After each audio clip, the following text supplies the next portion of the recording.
Après la remise du rapport, bon, il y a eu un beau feu d'artifice médiatique qui était important parce qu'il faut porter le sujet auprès de tout le monde. L'intelligence artificielle, c'est l'affaire de tous.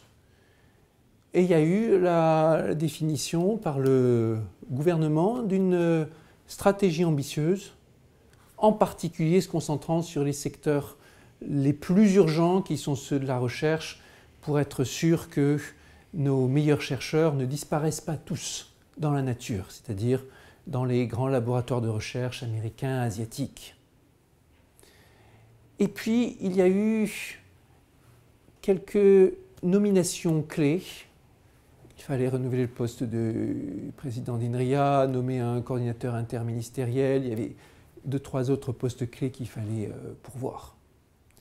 Et puis, il a fallu un peu de temps avant de démarrer la machine. Au bout de quelques mois, les choses ont pu démarrer. Là, nous sommes dans la mise en œuvre avec des dizaines d'actions à mener en parallèle et qui occupent le cerveau de Bertrand Payès, notre coordinateur interministériel, qui fait ça avec une très grande conscience professionnelle. Et en même temps, on voit que certaines lignes avancent bien, d'autres lignes, c'est beaucoup plus compliqué. Sur la recherche, ça avance bien. Sur la formation, c'est beaucoup plus difficile d'avancer, de faire bouger les choses. La réflexion sur le domaine éthique avance bien. En fonction des secteurs, la réflexion sur la santé avance bien avec un très gros travail qui a été fait pour préfigurer un grand système de données de santé géré, mis en place par l'État et sur lesquels pourraient s'appuyer les acteurs publics ou privés. Sur la mobilité, ça avance, mais là, il faut qu'on rebooste encore, si vous me permettez l'expression. Sur la défense, un laboratoire ambitieux a été créé. Sur l'environnement, il faut là pour le coup, qu'on booste beaucoup. On est sur des questions plus délicates de mise en œuvre et il faut trouver les bonnes personnes, le bon état d'esprit, les bonnes visions.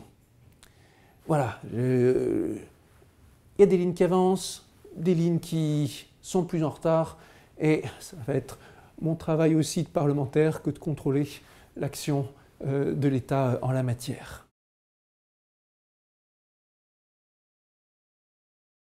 Dans le secteur de la santé, on attend beaucoup de l'intelligence artificielle. Des diagnostics plus précis, plus efficaces, une chaîne de prise en charge des patients qui soit moins coûteuse en humain et qui permette à l'humain de se concentrer sur les fonctions dans lesquelles il est le plus à l'aise. C'est important dans un contexte où on a des déserts médicaux en formation, on a globalement une pénurie de médecins à l'échelle de la nation. Et l'intelligence artificielle permettra aussi d'améliorer les processus, le suivi dans les hôpitaux, meilleure coordination éventuellement entre médecine de ville et médecine hospitalière. Tout est possible. Ce qui est important de garder en tête, c'est que la médecine, ça repose sur des campus de connaissances extraordinairement grands, un très grand nombre de paramètres, un besoin de personnalisation et beaucoup de sûreté. Et donc on est là sur des domaines qui sont très adaptés à la mise en œuvre de l'intelligence artificielle.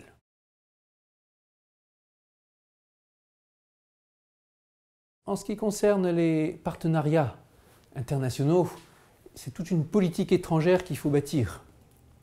Et bien sûr, il y a des politiques de partenariat qui sont là ou qui sont à développer avec les grands géants en la matière que sont les États-Unis et la Chine. Mais il y a aussi la priorité absolue qui doit être donnée au partenariat européen, dans le contexte où l'Europe doit se renforcer. Partenariat avec l'Europe du Nord, qui est extrêmement allante sur le sujet, très audacieuse. Partenariat aussi avec l'Allemagne, bien sûr, dans un contexte où l'alliance entre France et Allemagne est indispensable à une vraie politique industrielle, économique en la matière. Très compliqué.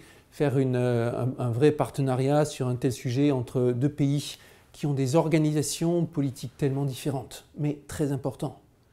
Et puis également des pays comme l'Espagne et l'Italie, importants du point de vue de la robotique, du point de vue de l'écosystème des startups. J'espère bien un meilleur usage aussi des extraordinaires ressources en matière grise qu'on trouve dans l'Est de l'Europe. Puis, pourquoi pas, des partenariats privilégiés avec le Canada, qui devient un acteur majeur de l'intelligence artificielle, avec qui on a des liens poussés par nos communautés, par la communauté de langue avec le Québec aussi. Partenariat avec Israël, qui a la réputation d'être la plus avancée en matière d'application à la santé. Partenariat bien sûr avec la Grande-Bretagne, qu'elle reste dans l'Europe ou pas.